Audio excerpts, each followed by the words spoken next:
Olá pessoal, eu sou o Marcos Simões, psicanalista, e hoje o assunto é falar da análise em si. Como é que uma análise acontece? Quais os elementos que vão aparecendo que nós precisamos analisar? Aliás, o que a gente faz dentro do setting analítico? É a partir dessa percepção do que acontece nos bastidores da psicanálise que nós vamos entendendo como que uma análise ocorre. E para isso nós vamos começar falando de 3 elementos importantes. Esses 3 elementos são fundamentais para o desenvolvimento das pessoas. Isso, claro, nos faz perceber como cada pessoa cresceu, se desenvolveu e lidou com as experiências de vida que teve.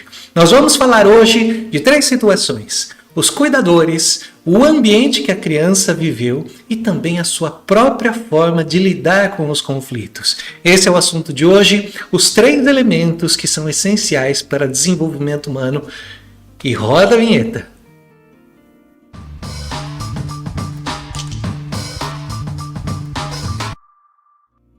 É claro que quando a gente fala de se desenvolver, de crescer, de evoluir como pessoa, a gente fala de uma experiência vivida.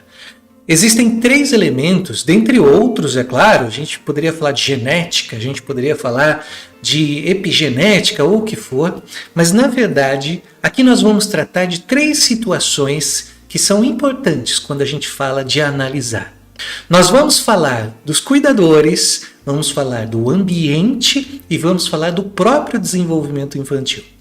Quando a gente fala dos cuidadores, é a participação dos pais, das pessoas que estão próximas à criança e que de alguma forma contribui para o seu desenvolvimento. Os cuidadores são essenciais porque aquilo que eles fazem vai refletir diretamente em como a criança está se desenvolvendo.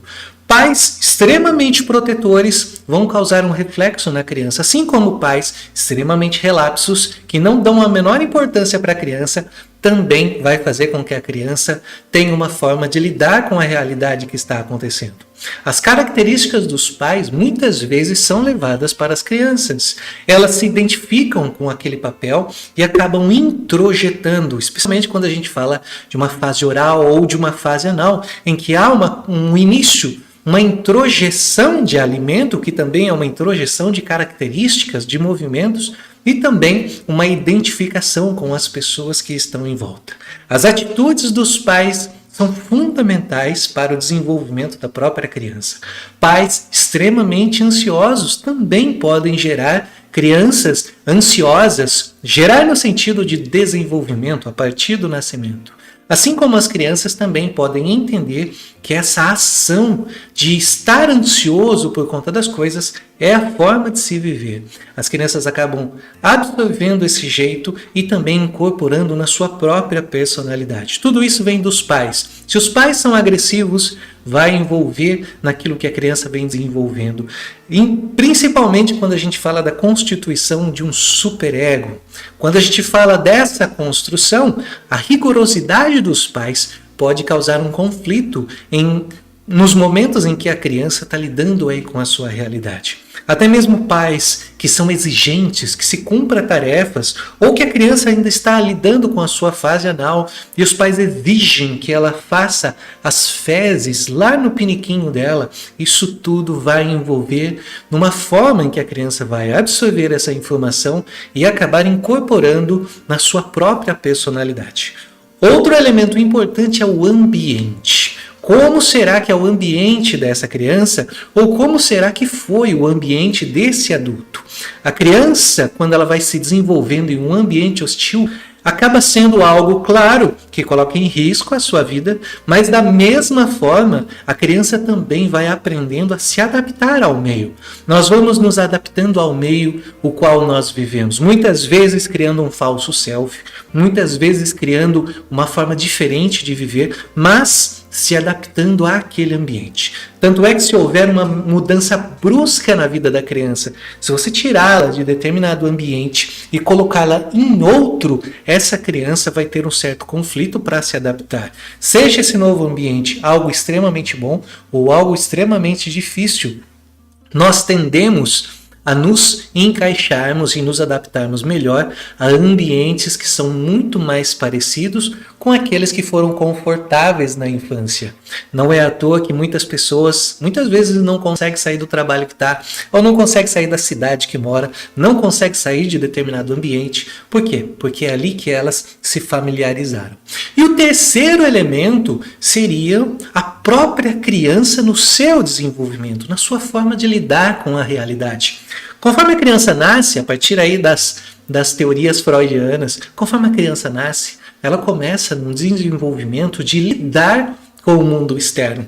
A princípio, sem muita percepção desse mundo externo, mas depois isso vai contribuindo para a sua maneira de lidar. Às vezes ela vai estar mais angustiada, às vezes ela não vai compreender, pode estar mais frio, pode estar mais calor, ela pode estar com fome, pode ter o peito da mãe naquele momento, pode não ter. Tudo isso vai fazer com que a criança tome decisões.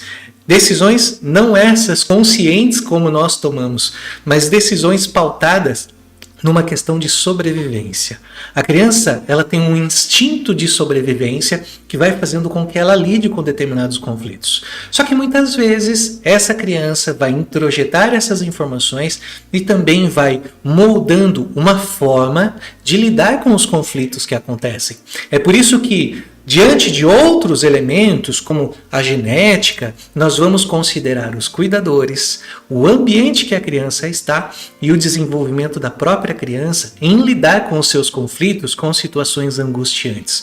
Nós podemos então ter a percepção mais clara, quando levamos em consideração esses três elementos, de como a criança se desenvolveu e se tornou o adulto que muitas vezes está ali na nossa frente. Precisamos compreender o ambiente que ela está, como foi essa vivência com os pais, se os pais foram rigorosos, se os pais foram tranquilos, se os pais deram atenção ou não deram atenção, mas tudo isso a partir do próprio desenvolvimento da criança ou daquele adulto que está na nossa frente. Tudo isso vai influenciar diretamente em como essa pessoa vai se formar. Isso vai estar ligado principalmente à sua personalidade. Então, quando você estiver escutando alguém em análise, tenha em mente que esses três elementos são importantíssimos. Como foram os pais desse adulto, como foi o ambiente que ela viveu e como ela aprendeu a lidar com conflitos, seja numa situação de abandono, numa angústia de separação, ou simplesmente no alimento que ela recebia ou não recebia naquele momento. Tudo isso faz parte da construção humana e nessa nova série, falando da análise clínica, vamos falar de vários elementos que vão ajudar você a estar lidando com a escuta dentro do setting analítico e entendendo quais pontos também são fundamentais estarem sendo observados. Eu espero que esse vídeo tenha ajudado você a entender esses três elementos. Outros virão para que possam contribuir também com o seu desenvolvimento nesse percurso psicanalítico. E já aproveita aí, curta, compartilhe com outras pessoas, traga seus comentários sobre essas situações, exemplos que você viveu e que hoje impactam muito no seu dia a dia. É muito interessante a gente compartilhar isso e entender também o que você compreende sobre a análise clínica, para que cada vez mais a gente traga conteúdos que possa te ajudar. Eu vou ficando por aqui, a gente se vê no próximo vídeo. Até mais!